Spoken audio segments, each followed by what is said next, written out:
En las sombras insondables de la Deep Web, donde el anonimato es ley y las leyes del mundo exterior parecen no existir, se esconde uno de los depredadores más insidiosos y complejos que el mundo digital haya conocido.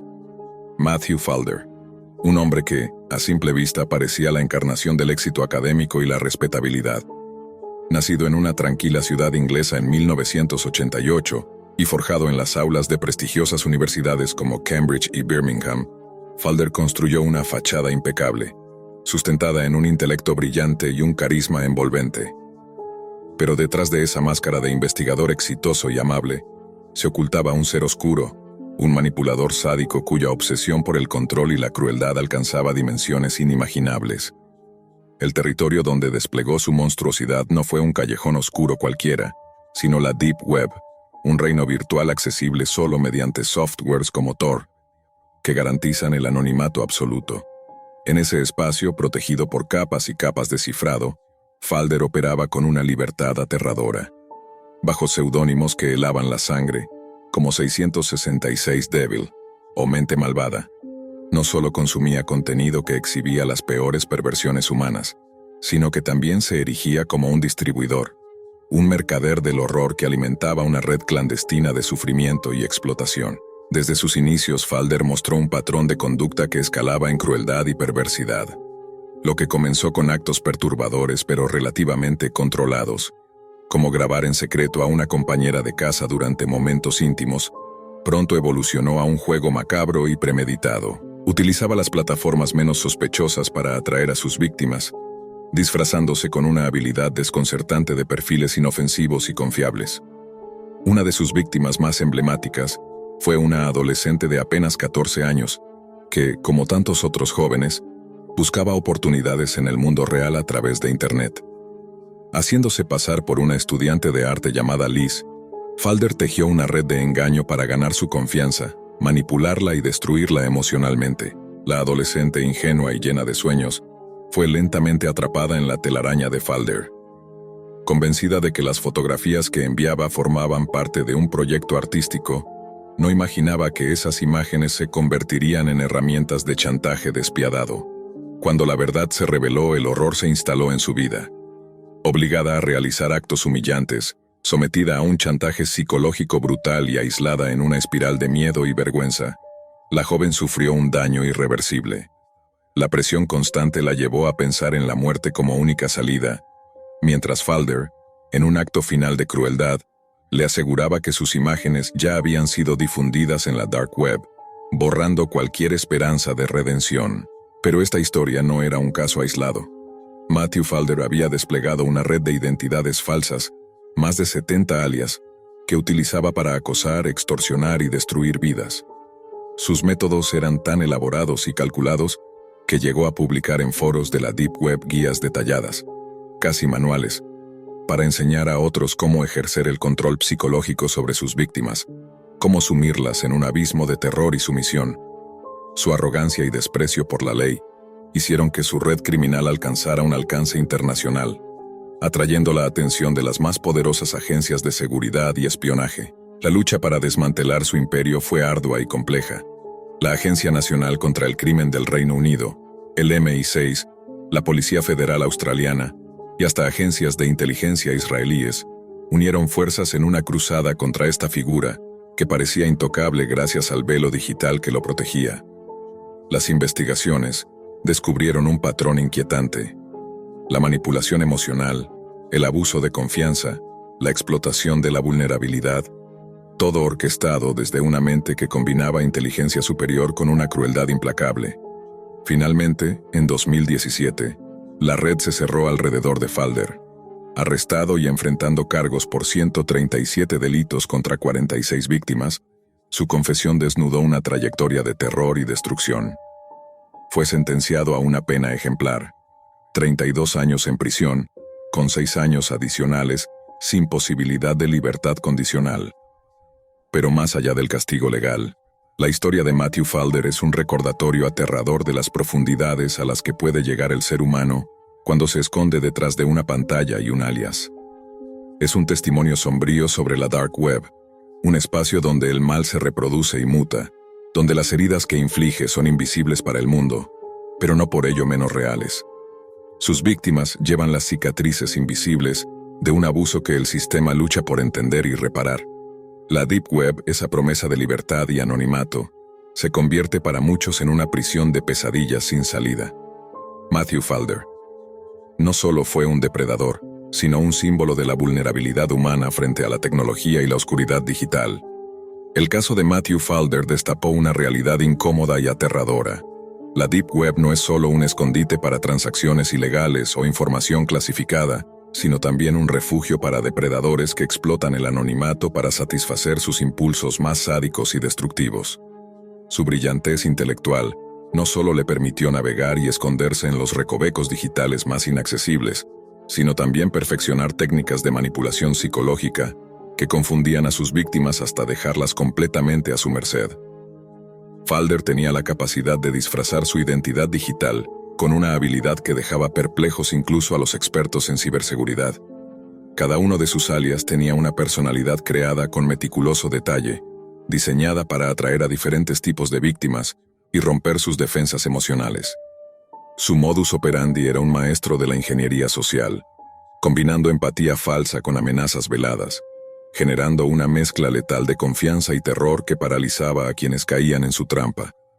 Sus víctimas, en su mayoría adolescentes vulnerables y jóvenes aislados emocionalmente, fueron víctimas de un ciclo de abuso que mezclaba chantajes, humillaciones y amenazas constantes. La devastación que causó en sus vidas fue tan profunda que muchas de ellas lucharon con traumas severos y episodios de depresión profunda, incapaces de confiar nuevamente en nadie. En algunos casos, el daño fue tan irreversible que llevó a intentos de suicidio y a rupturas familiares irreparables. En paralelo, la operación para capturar a Falder reveló las dificultades inherentes a combatir el crimen en la era digital. Las agencias involucradas enfrentaron un laberinto de identidades falsas, ubicaciones virtuales que cambiaban constantemente y una red de cómplices y seguidores que protegían el ecosistema delictivo. El proceso requirió años de trabajo encubierto, infiltración en foros clandestinos y colaboración internacional sin precedentes. El arresto y posterior juicio de Matthew Falder se convirtieron en un punto de inflexión para la justicia digital. Por primera vez, un académico respetado fue desenmascarado públicamente como uno de los peores criminales de la Deep Web, exponiendo una realidad que muchos preferían ignorar. La sentencia de 32 años marcó un mensaje claro. El anonimato en la red no es un escudo absoluto contra la justicia, y los depredadores digitales pueden ser identificados y encarcelados. Sin embargo, la historia también dejó en evidencia las limitaciones actuales para prevenir estos abusos. La tecnología avanza a un ritmo vertiginoso, mientras que los mecanismos para proteger a los usuarios, especialmente a los más jóvenes y vulnerables, siguen siendo insuficientes. El caso de Falder mostró que detrás de cada pantalla hay vidas reales, personas que pueden ser destruidas en segundos por individuos que operan en las sombras digitales. Además, su legado criminal generó un debate profundo sobre la ética y la responsabilidad en el entorno digital. ¿Cómo puede la sociedad equilibrar la libertad que ofrece la Internet con la necesidad de proteger a sus usuarios? ¿Qué papel deben jugar las plataformas, los gobiernos y las familias para identificar y detener a estos depredadores antes de que causen daño? Mientras tanto, en las comunidades en línea, el eco de las acciones de Falder persiste. Su arrogancia y crueldad inspiraron a otros a intentar replicar sus tácticas, alimentando un círculo vicioso que desafía constantemente a las fuerzas de seguridad. La Deep Web continúa siendo un campo de batalla invisible donde la moral y la ley luchan por prevalecer, y donde los límites entre víctima y victimario se difuminan en un laberinto de identidades falsas y verdades ocultas. En última instancia, la historia de Matthew Falder no solo es un relato de horror y perversidad, sino también una llamada urgente a la vigilancia, la educación y la acción colectiva. En un mundo cada vez más interconectado, la protección contra estas amenazas digitales no puede ser una responsabilidad individual, sino un compromiso social. La vida doble de Matthew Falder representaba un abismo entre la luz y la oscuridad. Durante el día, era un académico ejemplar, un investigador dedicado que gozaba del respeto de colegas y estudiantes. Por la noche, un titiritero invisible que tejía redes de manipulación y destrucción emocional desde la penumbra digital. Esa dualidad era quizás uno de los aspectos más inquietantes de su perfil. La capacidad de convivir en dos mundos radicalmente opuestos, sin que el uno delatara al otro. Sus víctimas no solo sufrían el daño directo del abuso y el chantaje, sino que también enfrentaban una batalla interna con el miedo al estigma social y la incredulidad. En muchos casos el silencio se convertía en su único refugio, atrapadas en un círculo de vergüenza que les impedía buscar ayuda. Falder explotaba esta vulnerabilidad con precisión quirúrgica, recordándoles constantemente que cualquier intento de huir o denunciar significaría una humillación pública mucho peor. Las investigaciones revelaron que Falder no actuaba solo por impulsos sádicos, sino que había desarrollado un sistema meticuloso para asegurar su impunidad. Utilizaba VPNs, redes anónimas y tecnologías de cifrado avanzadas para borrar cualquier rastro. Pero más allá de la tecnología, su arma más poderosa era la mente humana. Sabía cómo sembrar el miedo, la duda y la dependencia, logrando que sus víctimas quedaran atrapadas en una telaraña psicológica difícil de romper. Las agencias de inteligencia tuvieron que adaptarse a estas nuevas formas de criminalidad digital, entendiendo que no bastaba con perseguir delitos tradicionales, sino que era vital adentrarse en el terreno psicológico y tecnológico en el que operaban individuos como Falder. La colaboración internacional fue fundamental, compartiendo información y recursos para desmantelar una red que se extendía más allá de fronteras y jurisdicciones. El juicio contra Falder fue una experiencia reveladora para el público y para el sistema judicial. A través de testimonios desgarradores, se mostró el impacto devastador de sus acciones y la forma en que el abuso digital podía marcar vidas para siempre. Pero también se evidenció la necesidad de actualizar las leyes y protocolos para enfrentar estos crímenes con la contundencia necesaria, incorporando expertos en tecnología y psicología al proceso. A pesar de la condena, la historia de Falder dejó una huella que va más allá del castigo personal. Motivó a organizaciones de protección infantil, comunidades en línea y autoridades a crear estrategias preventivas y de apoyo para las víctimas, entendiendo que el combate contra la explotación digital debe ser integral, abordando tanto el aspecto tecnológico como el emocional. Mientras tanto, la Deep Web sigue siendo un territorio donde la vigilancia constante y la cooperación internacional son la única defensa viable. La existencia de individuos como Matthew Falder subraya la fragilidad de la línea que separa la libertad digital del abuso sin límites. La historia advierte que, detrás de cada perfil anónimo, puede esconderse un depredador y que la prevención es la mejor herramienta para proteger a los más vulnerables. En este contexto, la educación digital se presenta como una necesidad urgente. Enseñar a los jóvenes a identificar señales de peligro, fomentar la confianza para denunciar y crear redes de apoyo efectivas, son pasos esenciales para romper el ciclo de abuso. También es crucial que las plataformas y servicios en línea asuman su responsabilidad, implementando mecanismos de detección y prevención más efectivos para evitar que depredadores como Falder encuentren terreno fértil. Finalmente, la historia de Matthew Falder es un llamado a la reflexión colectiva sobre los límites éticos y morales en la era digital. Nos recuerda que la tecnología, por avanzada que sea, está en manos humanas, y que sus usos pueden ser tan destructivos como constructivos. La oscuridad de la Deep Web es solo un reflejo de las sombras que pueden habitar en la mente humana, y enfrentarla requiere valentía, conocimiento y compromiso.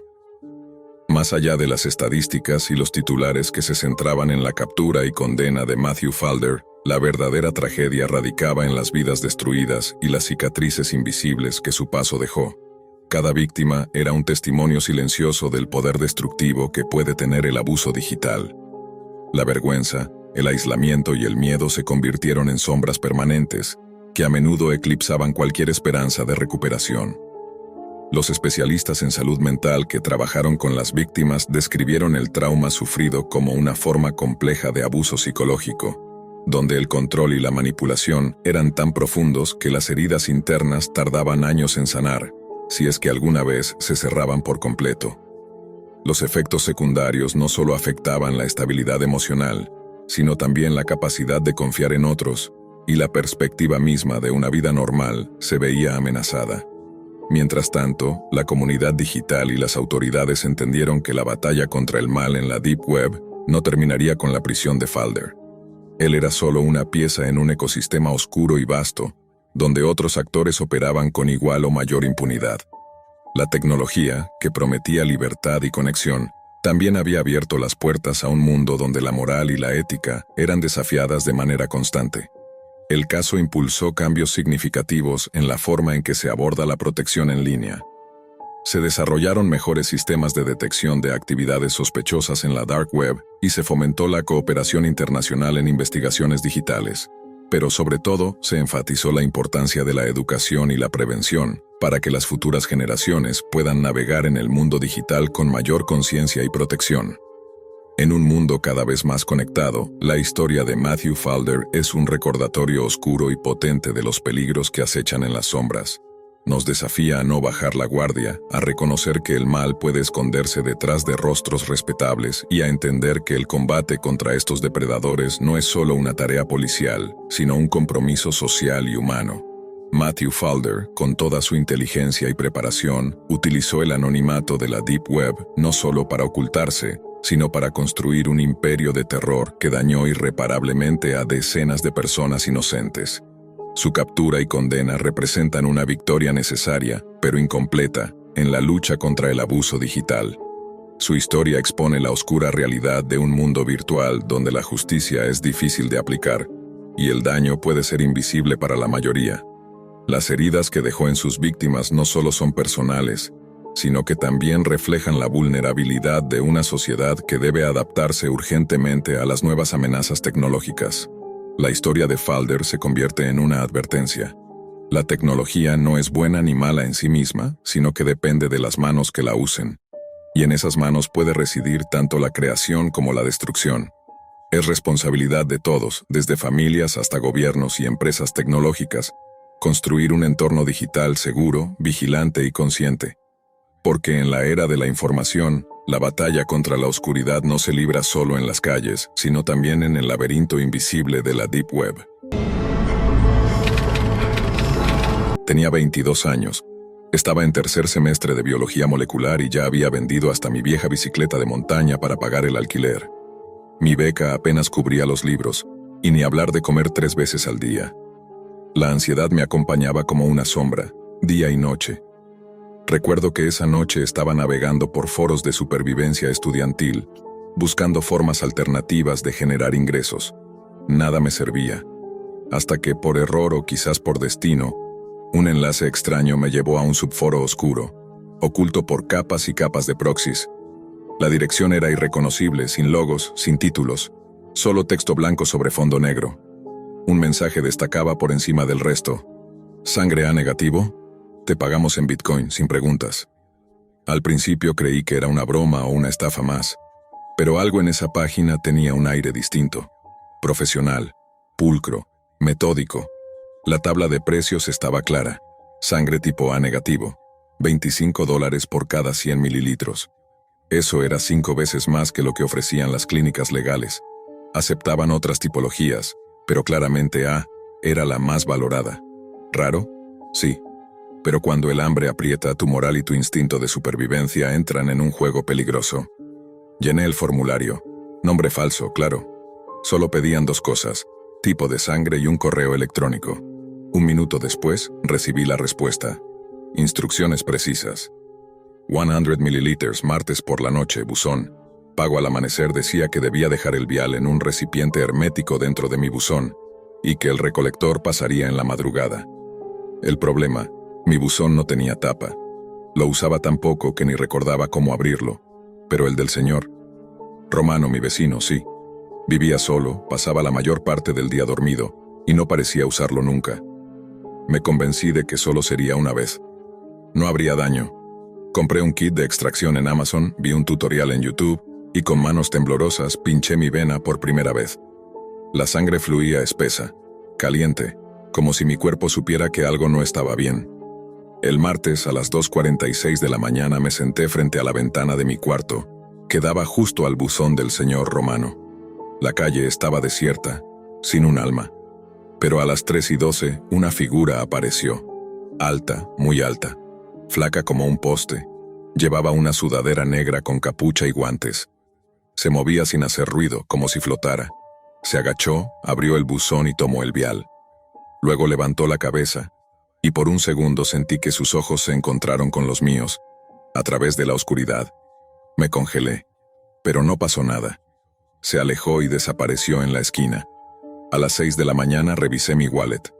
0.00036 BTC, el equivalente exacto a los $25, junto con el pago un correo. Excelente pureza, deliciosa. Queremos 200 mililitros la próxima semana. No mencionaba el buzón, ni mi nombre, ni mi dirección, solo esa palabra, deliciosa. Me provocó escalofríos, pero el maldito dinero me sonrió desde la pantalla. Lo acepté. La semana siguiente repetí el proceso. mililiter más extracción, más mareo, pero más Bitcoin. La figura regresó, misma hora, misma rutina y otro mensaje. 500 mililitros el martes, no tardes. Era como un contrato tácito, un pacto firmado con sangre, literalmente. Mi cuerpo comenzó a resentirse. Dolores de cabeza, piel pálida. Me costaba concentrarme en clase, pero mis deudas estaban bajando. Pagaba el alquiler puntualmente. Incluso empecé a comprar comida decente. Me convencía a mí mismo de que podía dejarlo cuando quisiera. Solo necesitaba un empujón más. La cuarta semana fue el quiebre. Me pedían un litro completo. Leí el mensaje varias veces. Dudé. Consulté foros médicos. Sabía que era riesgoso. Podía desmayarme, incluso morir, pero ya me había convertido en parte del ciclo. La rutina, el silencio, la entrega, el pago. Esa noche, tras casi 2 horas y un dolor punzante en el brazo, llené el frasco más grande que tenía con mi sangre. Mi visión era borrosa, pero logré dejar el contenedor en el buzón. Me arrastré de vuelta a la cama y dormí como muerto. Al despertar, supe que algo estaba mal. Sentía el cuerpo helado. Un zumbido me perforaba el cráneo. Revisé mi wallet. El pago estaba ahí, pero esta vez no hubo mensaje de agradecimiento. Solo una línea. 1 litro el próximo martes o de lo contrario. Mi corazón latía como un tambor. Cerré la laptop de golpe. ¿O de lo contrario qué? ¿Qué clase de trato había hecho? Estaba empezando a enfermarme físicamente. Perdía peso, me salían hematomas sin razón, y ahora me amenazaban. Esa semana no extraje nada. Me convencí de que ya era suficiente, que no importaba cuánto dinero ofrecieran, no iba a arriesgar mi vida. Escribí un mensaje al correo. No puedo continuar, necesito tiempo para recuperarme. 2 horas después llegó la respuesta. No hay tiempo. El contrato está activo, martes. 1 litro. Sin excusas sentí náuseas. No respondí. Bloqueé el correo, eliminé mi wallet. Cerré mi laptop con tanta fuerza que se me rompió la bisagra. No podía seguir. Me juré que no lo haría. Pero eso no detuvo lo que vino después. El martes por la noche intenté quedarme dormido temprano. Me encerré en mi habitación, puse música para no escuchar. Pero algo me despertó. Un sonido. No, más bien, un silbido. Agudo, lento, hipnótico. Me acerqué a la ventana con miedo, estaba ahí. La figura, frente al buzón del señor. Romano. Se inclinó. Lo abrió, lo revisó. Vacío. La figura no se movió por unos segundos. Luego levantó la cabeza. Esta vez sí me vio. Lo supe. No lo imaginé. Me miraba, fijo, sin moverse, hasta que giró y caminó hacia la casa de Romano. No pude moverme. Me quedé helado frente a la ventana mientras aquella figura alta y desgarbada desaparecía en la penumbra del porche del señor Romano. Lo último que vi antes de que cruzara la puerta era su silueta perfilada por la luz mortecina de la farola y un movimiento sutil, como si se quitara la capucha, pero no llegué a verle la cara. Solo escuché el cristal romperse. Un golpe seco, un crujido metálico, luego el silencio, y después el grito, un alarido profundo, tan desgarrador que parecía no salir de una garganta humana. Fue breve, ahogado, interrumpido por lo que sonó como una serie de golpes contra el suelo. Me tapé la boca para no gritar yo también. Mi cuerpo entero temblaba. Me arrodillé bajo la ventana sintiendo las lágrimas correr por mi rostro sin darme cuenta. No me atrevía a mirar entonces. 3 disparos, 1, 2, 3, silencio absoluto. 1. Pasaron segundos, quizá minutos, no lo sé. Lo siguiente que escuché fue un portazo y luego pasos. Pasos lentos, arrastrados, como si algo o alguien saliera del lugar arrastrando peso muerto. Me atreví a asomarme apenas 1 centímetro por el borde de la cortina. La figura salía del porche del señor Romano. Su ropa estaba empapada. No podía decir si era sangre o pintura o algo peor. Se giró una vez más hacia mi ventana, como si supiera que yo estaba allí. Pero no se acercó, no hizo nada, solo caminó hacia la oscuridad hasta desaparecer. La policía llegó media hora después. Llamaron los vecinos, alertados por los disparos. Yo no dije nada. Me quedé en mi cama en posición fetal, temblando hasta que amaneció. A través del cristal sucio de la ventana, vi las luces rojas y azules reflejándose en los techos. Vi a los oficiales sacar el cuerpo del señor Romano en una bolsa negra, y vi a uno de ellos vomitar en el jardín trasero. Más tarde me enteré por las noticias. Lo habían encontrado con el cuello destrozado, como si un animal lo hubiera atacado, y con 3 disparos en el pecho desde su propia arma. Lo más inquietante, el informe policial mencionaba pintura blanca en la escena, como si alguien se hubiera untado el cuerpo entero de una sustancia calcárea. Dijeron que probablemente era un enfermo mental, un loco disfrazado de monstruo. Pero yo sabía que no era así de simple, lo sabía. Pasé los días siguientes en un estado de paranoia absoluta. No podía dormir. Tapé la ventana con cartón y cinta. Bloqueé cada rendija con toallas. Dejé de ir a clases. Apagué mi teléfono. Tiré la laptop. Vomité 2 veces al intentar tocar la puerta del señor Romano, ahora sellada con cinta amarilla. Ni siquiera tuve el valor de asistir al velorio. Revisé compulsivamente mi correo, aunque lo había borrado buscando cualquier señal, cualquier palabra. Pero no había nada. Nada. El sitio web de la Deep Web había desaparecido.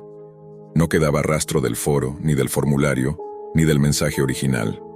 Todo había sido borrado como si nunca hubiese existido.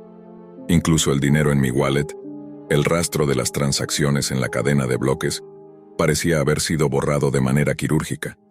Quedé solo con mi conciencia. Y con el miedo. Cada noche escuchaba sonidos que antes no estaban ahí. Pasos fuera de la casa, respiraciones detrás de la pared, goteos que no venían del grifo. Empecé a dejar luces encendidas. Luego, cámaras. Luego cuchillos bajo la almohada. Vivía en estado de guerra con algo invisible. El vacío que había dejado Romano se sentía como un agujero en la calle, como una advertencia silenciosa de que yo podía ser el siguiente. Algunos días intentaba convencerme de que todo había sido una coincidencia, que aquel loco simplemente atacó la casa equivocada, pero en lo profundo, lo sabía. Fue mi culpa. Yo lo llamé, yo lo alimenté, yo lo traje hasta aquí. Un martes, semanas después, encontré una pequeña caja de cartón frente a la puerta de mi casa. No tenía remitente ni marcas, solo mi nombre, el verdadero, no el que usé en el formulario, mi nombre completo. Temblando la llevé al baño. Me encerré y la abrí con una tijera. Dentro había un frasco, un vial, lleno de sangre, mi sangre, acompañado de una nota escrita a mano en tinta negra con una caligrafía casi infantil.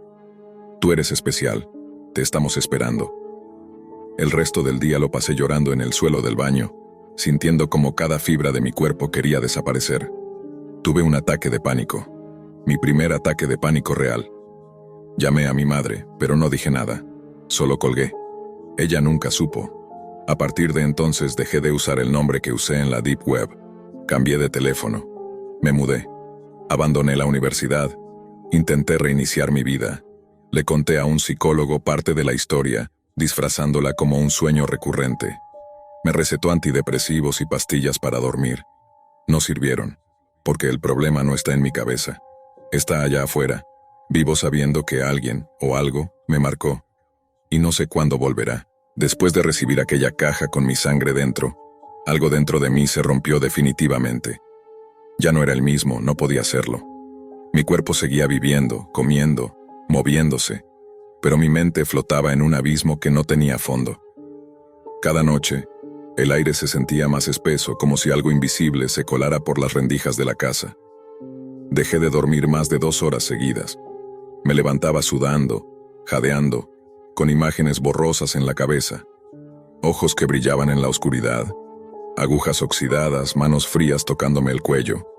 Intenté desaparecer, Me mudé a otra ciudad sin decirle a nadie. Tomé un cuarto amueblado con pago adelantado. Sin contrato. Usé un número falso. No tenía amigos, no tenía redes, no tenía conexión alguna con mi antigua vida. Pero nada de eso me devolvía la paz. Sabía que era inútil. La paranoia se volvió parte de mi rutina. Cambiaba de ruta todos los días, evitaba cámaras, no hablaba con nadie. Pero los rastros siempre estaban allí. Un papel extraño deslizándose bajo la puerta. Un mensaje en una cabina telefónica abandonada. Un símbolo dibujado con tiza roja en el capó de mi auto alquilado. Una gota cruzada por un trazo en espiral. El mismo símbolo que aparecía en la cabecera del sitio web original de la Deep Web. Ya no se trataba solo de miedo. Había algo más, algo peor. Empecé a sentirme atraído por ellos. Soñaba con entregar mi sangre voluntariamente, con abrirme el brazo y ver cómo fluía, cómo se derramaba sobre un recipiente de cristal oscuro, y una figura envuelta en sombra la recibía como si fuese vino sagrado. Y yo sonreía, como si finalmente perteneciera a algo, como si el dolor fuera solo el precio de la paz. Una noche desperté en el baño, tirado en el suelo. Tenía una aguja clavada en la vena del antebrazo y un frasco medio lleno de sangre junto a mí. No recordaba cómo había llegado ahí. No recordaba haberlo hecho. No recordaba nada. Eso fue lo que me convenció de que no podía seguir solo. Me armé de valor y contacté a un antiguo compañero de laboratorio, Víctor. Él siempre había sido el paranoico del grupo, el que hablaba de criptominería clandestina, de células ocultas en la Darknet, de vampiros biohackers y sectas hematofílicas. Yo solía reírme de él, pero ahora lo buscaba como último recurso. Nos vimos en un café viejo, lejos del centro. Le conté la historia, sin adornos. No se rió, no se sorprendió. Solo asintió lentamente y me pidió que le mostrara el símbolo. Cuando lo dibujé en una servilleta, su rostro se volvió pálido. «Eso es real», dijo en voz baja. «Lo he visto antes. En un foro cerrado, uno que ya no existe. Lo usaban como firma. Nunca se supo quién estaba detrás, pero decían que era una red subterránea de compradores de sangre. No de bancos ni de traficantes, sino de adoradores. ¿Adoradores? De la sangre como poder, como conexión, como sustancia mística. Para ellos, cada tipo de sangre tiene un propósito.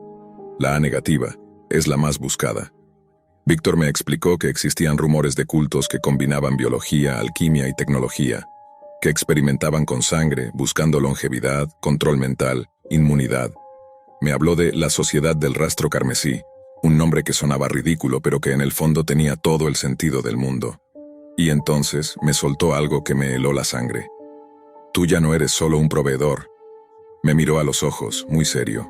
«Eres una fuente marcada, no te van a dejar ir». Salí de ese café con las piernas flojas. Víctor me dio un consejo: «Devuélvelo todo».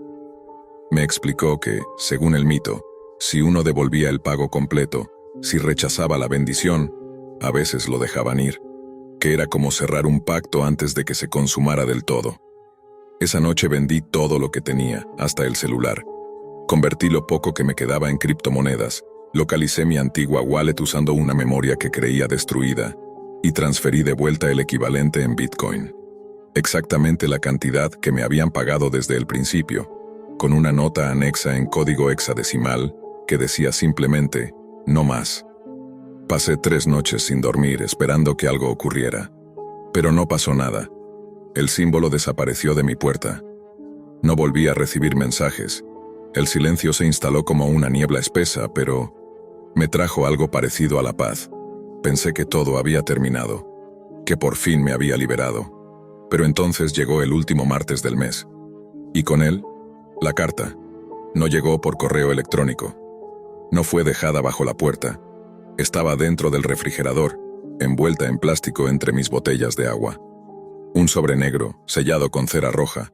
Adentro, una hoja de papel grueso, perfumado con algo metálico. Solo una frase escrita con tinta granate, que al tocarla dejó un rastro tibio en mis dedos. El cuerpo puede negarse, pero la sangre ya ha dicho que sí. Ese fue el punto de quiebre final. Entendí que ya no podía escapar, que había entregado más que sangre, que, de algún modo, ellos me habían saboreado, como se prueba un vino raro y difícil de conseguir, que ya no me buscaban por necesidad sino por preferencia. Me encerré en mi cuarto por semanas. Empecé a delirar. Oía voces, percibía susurros en el ruido blanco de los ventiladores. Vi figuras al borde de mi visión, deslizándose por los marcos de las puertas. Empecé a sangrar por la nariz sin razón. Despertaba con moretones en los brazos, como si alguien me hubiera sostenido con fuerza mientras dormía. Un día, frente al espejo, noté algo más. Mi sangre había cambiado.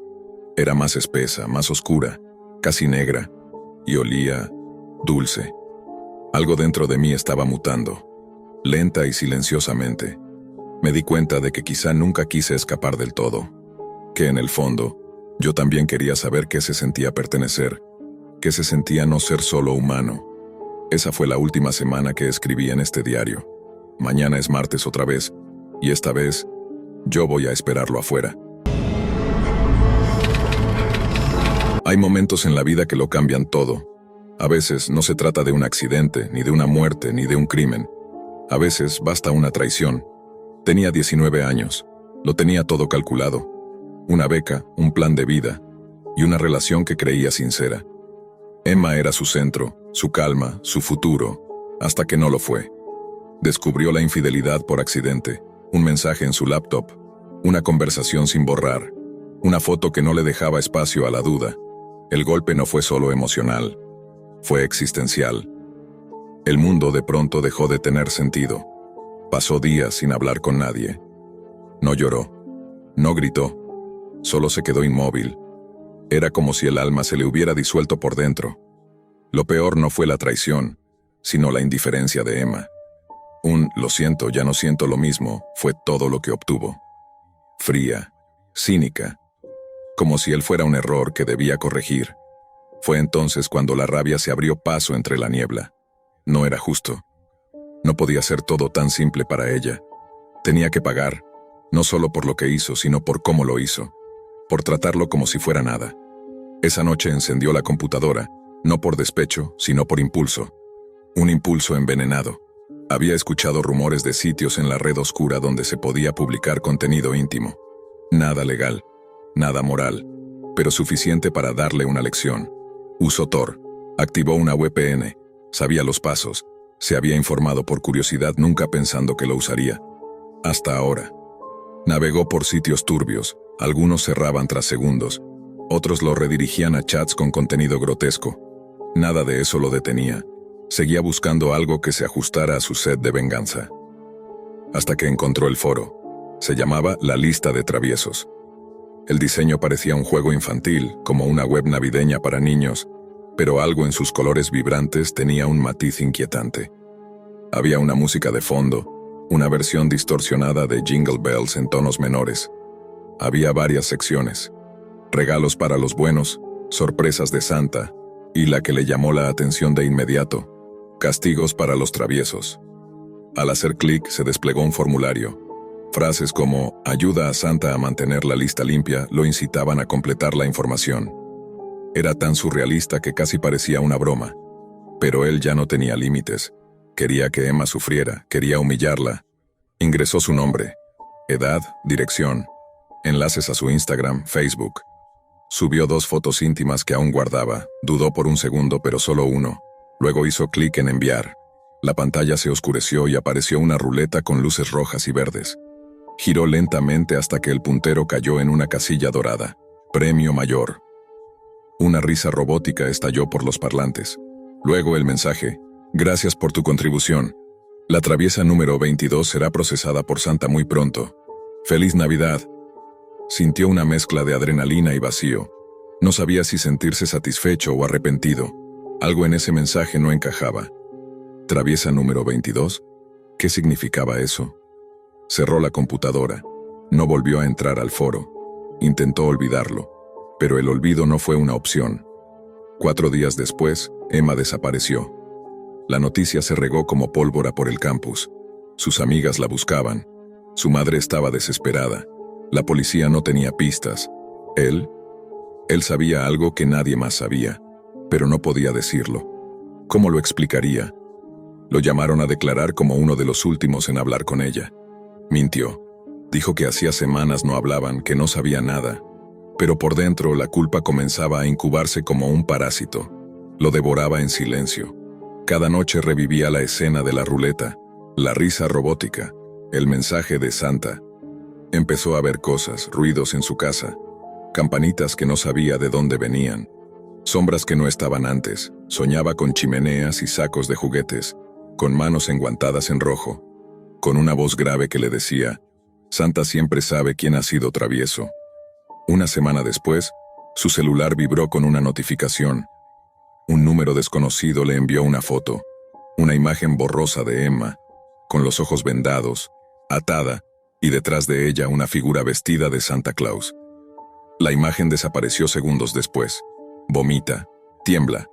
Intenta recuperar la foto, pero el archivo se autodestruye. Empieza a entender que esto no era solo una web para humillaciones. No era solo porno de venganza. Era otra cosa. Algo más antiguo, más organizado, más siniestro.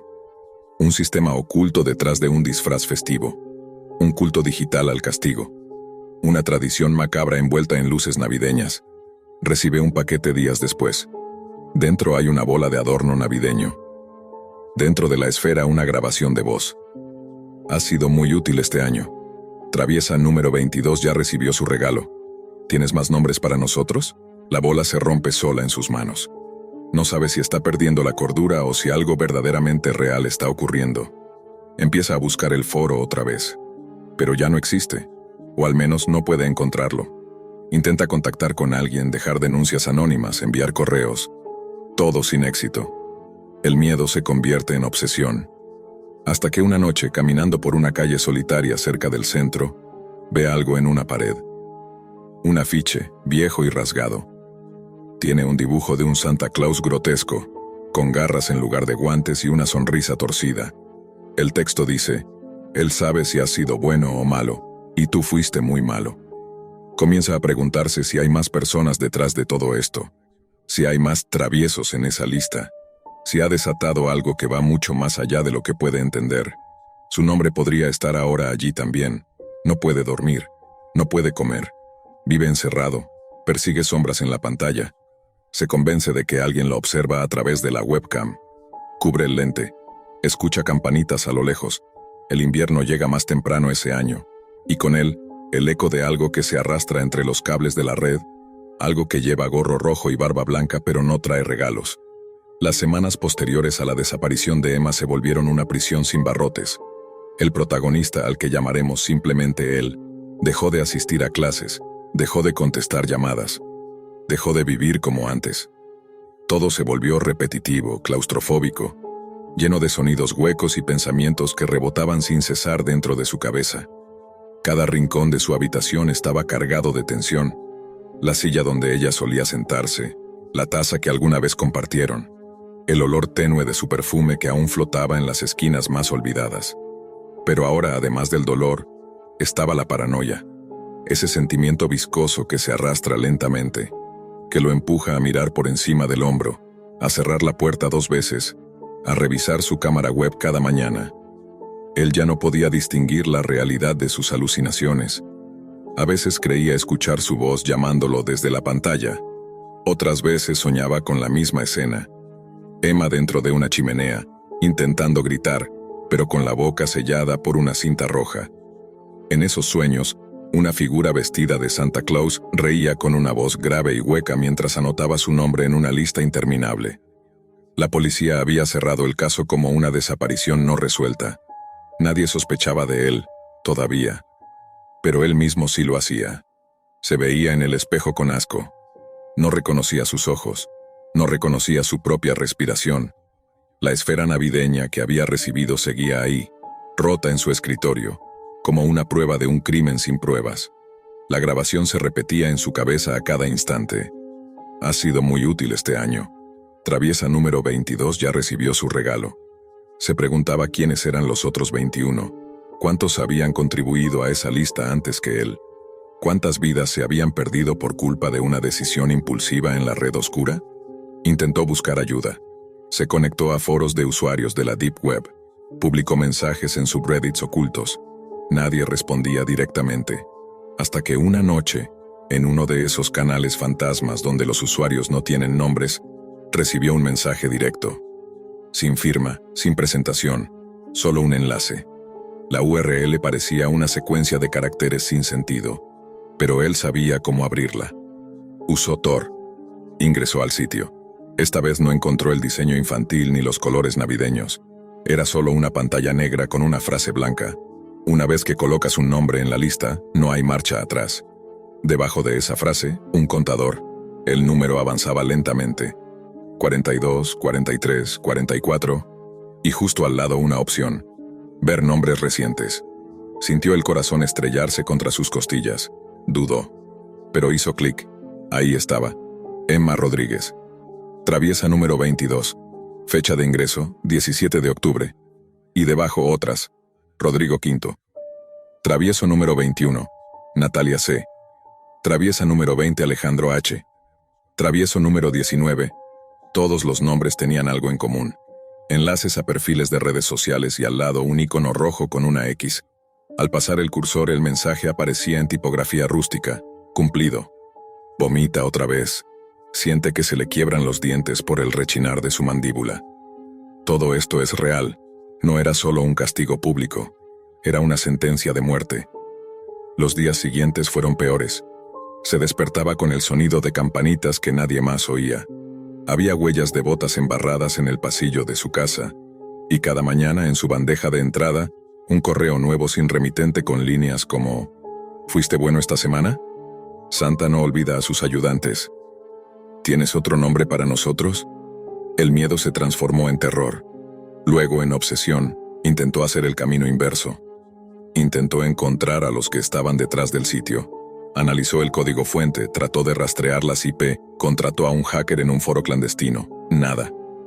Cada intento terminaba en un callejón sin salida. Casi como si alguien, o algo, supiera que estaba buscando y borrara las huellas antes de que él llegara. Una noche, recibió otro paquete. Esta vez una caja de cartón envuelta en papel navideño. Sin remitente, sin sello postal, solo su nombre, escrito a mano con letras torcidas. Al abrirla encontró un álbum de fotos, uno de esos viejos con bordes dorados y hojas pegajosas. Las primeras páginas estaban vacías. Luego aparecieron fotografías, rostros desconocidos, personas asustadas, con expresiones congeladas en el pánico. Todos con algo en común, un gorro de Navidad puesto de forma grotesca. Uno de ellos tenía la lengua cortada y reemplazada por una campanita. Él hojeó con manos temblorosas, hasta que llegó a la página final. La última foto era de Emma, su cuerpo sin vida recostado sobre una alfombra con una nota en la frente. Los traviesos no reciben regalos, reciben justicia. Debajo otra foto. Él, sentado frente a su computadora, con los ojos rojos y una expresión de odio. La foto había sido tomada desde dentro de su propia habitación, desde la esquina donde tenía la webcam. Gritó, rompió el álbum, llamó a la policía, pero cuando llegaron no había caja. No había fotos, no había nada. Lo tomaron por loco, por paranoico. Lo derivaron a atención psiquiátrica.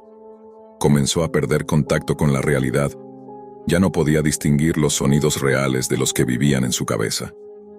Veía el rostro de Emma en los reflejos de los cristales, en los charcos de agua, en los azulejos del baño. Ella no lo dejaba solo, tampoco el Santa oscuro que lo perseguía desde la red. Lo sentía detrás de él incluso cuando cerraba los ojos. Empezó a hablar solo, a escribir nombres en una libreta, nombres de personas que odiaba, que lo habían hecho sentir inferior, ridículo, despreciado.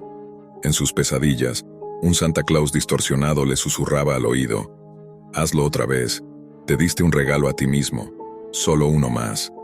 Y esa idea lo corroía, la posibilidad de repetir el proceso, de aliviar la culpa entregando a alguien más, de convertir el dolor en una cadena perpetua de venganza. Pero algo dentro de él también luchaba por salir a la superficie, una parte que quería redimirse, confesar, pedir perdón, detener la máquina antes de que se tragara todo. Entonces recibió un último mensaje, uno que no podía ignorar. La lista se actualiza en Navidad. Faltan 5 días. Tu nombre será el siguiente. Y debajo un archivo adjunto. Un documento PDF titulado Carta para Santa. Confesión final. El archivo titulado Carta para Santa, Confesión Final, no tenía más de una página. Era una plantilla, un formulario, muy parecido al primero que él había llenado, solo que ahora estaba invertido. Las casillas eran inquietantes. Nombre del travieso, pecado cometido. Nivel de arrepentimiento, 1 a 10. ¿Aceptas recibir tu castigo? Firma con sangre. Se recomienda escanear. Abajo, en letras pequeñas y rojizas, una advertencia. No enviar esta carta sin haber reflexionado profundamente. Una vez enviada, Santa no otorga segundas oportunidades. La redención no borra la travesura. El documento lo dejó en estado de shock. ¿Era eso una amenaza directa? ¿Una oportunidad de entregarse? ¿Una trampa más para llevarlo a la locura? Pasó horas mirando el cursor parpadear sobre la pantalla. Pensó en completarlo. Pensó en imprimirlo y quemarlo. Pensó en ignorarlo. Pero no lo hizo. Simplemente lo dejó abierto. Esa noche la casa se volvió más oscura de lo normal. Todas las bombillas del pasillo parpadearon al mismo tiempo a las 3 y 7 de la mañana.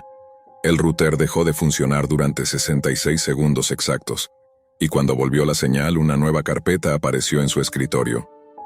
¿Para ti? Tan dentro había solo un video, sin título, sin duración. Lo abrió, contra toda lógica. El archivo era una grabación de su propia habitación, desde una cámara que él no recordaba haber instalado. En el video, él dormía. Y en un momento, se podía ver claramente cómo una figura alta, vestida con un traje rojo ennegrecido por el hollín, se inclinaba sobre su cuerpo observándolo con una calma aterradora. El Santa oscuro. Estaba allí, no en sus sueños, no en la Deep Web, en su casa. El pánico se convirtió en histeria. Gritó, salió corriendo, llamó a la policía desde una cabina, pero el video desapareció en cuanto regresó. La carpeta también. No había evidencia. Solo su palabra. Y su palabra empezaba a valer cada vez menos. La paranoia se volvió su compañera permanente. Instaló cámaras por toda la casa. Las revisaba cada 2 horas. Forró las paredes con papel aluminio, convencido de que lo estaban escuchando. Se encerraba en el baño durante horas escribiendo nombres que venían a su mente sin motivo. Antiguos amigos, profesores, incluso su madre. Tenía miedo. Miedo real. No del castigo, sino de sí mismo, porque había noches en las que consideraba usar la lista de nuevo, solo para desviar la atención, para que Santa se olvidara de él, como un sacrificio, como si eso pudiera calmar a la bestia que había liberado. El 4º día antes de Navidad recibió otro sobre, sin remitente, sin estampilla, solo una postal navideña con una ilustración infantil. Mostraba un trineo volando sobre una ciudad, pero si se miraba más de cerca, uno podía notar que, en lugar de regalos, el saco del trineo cargaba cuerpos mutilados. Dentro de la postal un pequeño papel. El trineo ya partió. Prepárate.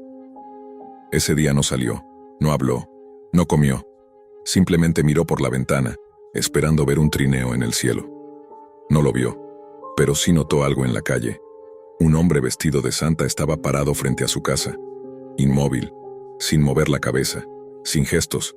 Solo lo miraba. Llamó a la policía otra vez.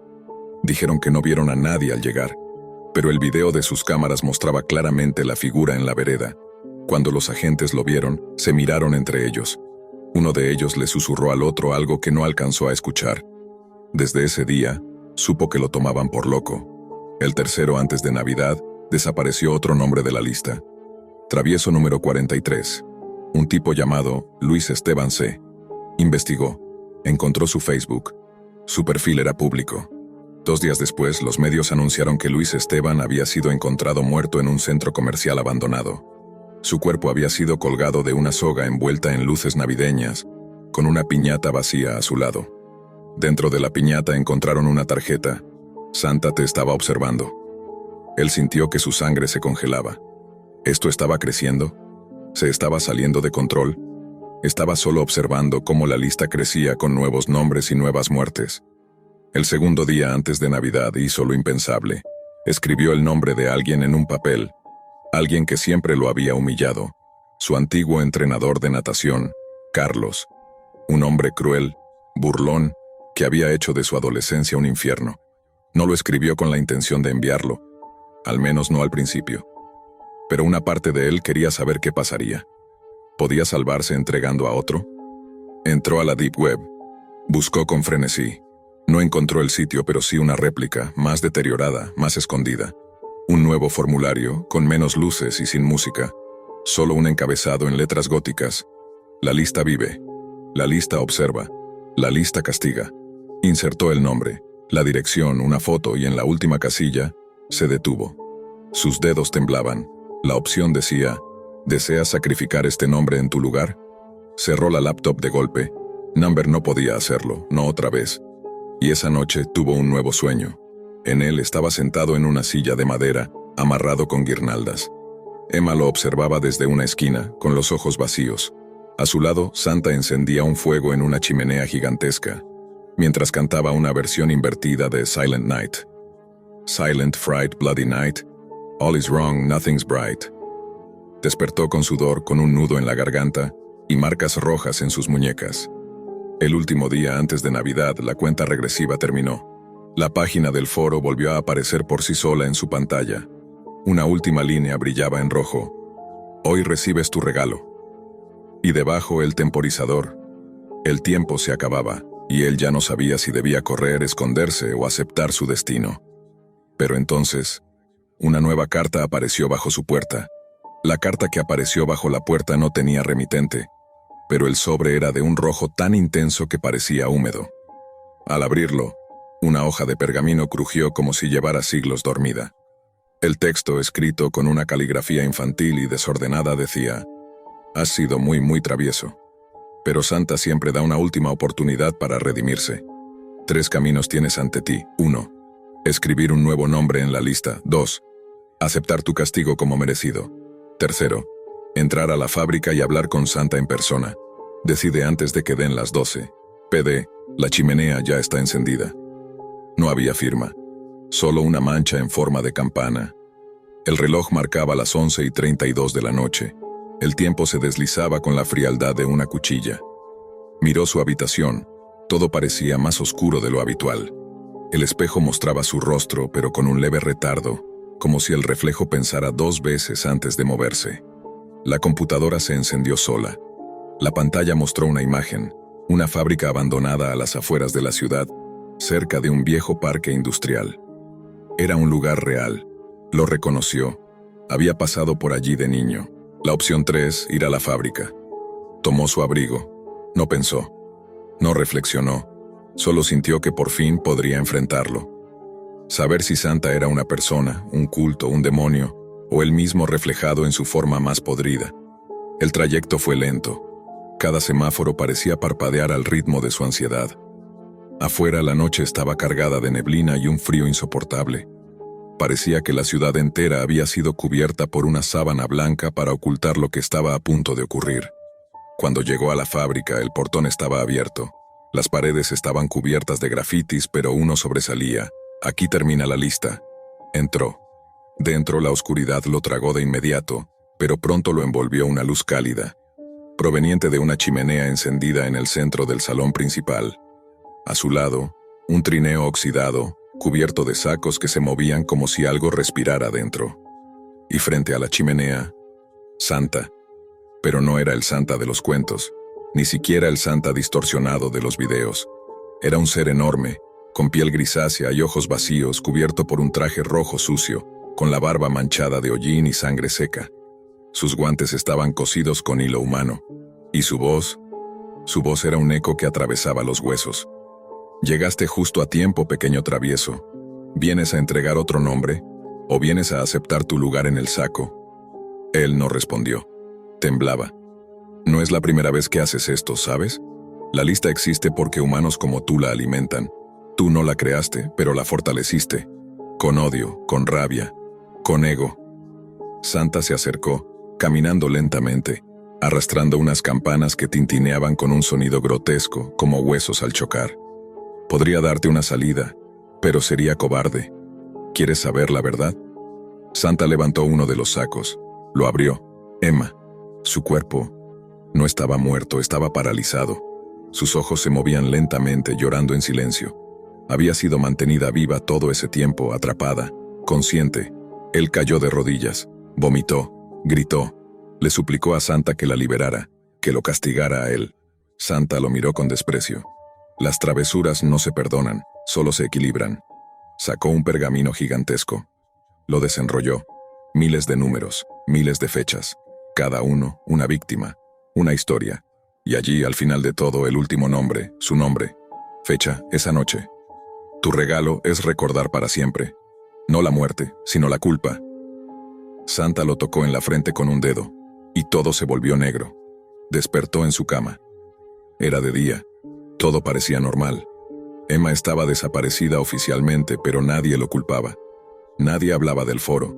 Nadie recordaba la fábrica. Pensó que todo había sido un delirio, una pesadilla inducida por el remordimiento, hasta que encendió la computadora. Y allí estaba la página. Ya no tenía opción para ingresar nombres. Solo decía: gracias por tu contribución. Nos veremos el próximo diciembre. Recuerda, Santa siempre sabe quién ha sido travieso. Debajo, una cámara en tiempo real mostraba un nuevo rostro. El suyo, encerrado en un saco, dentro de una chimenea. Y entonces entendió. Nunca salió de la fábrica.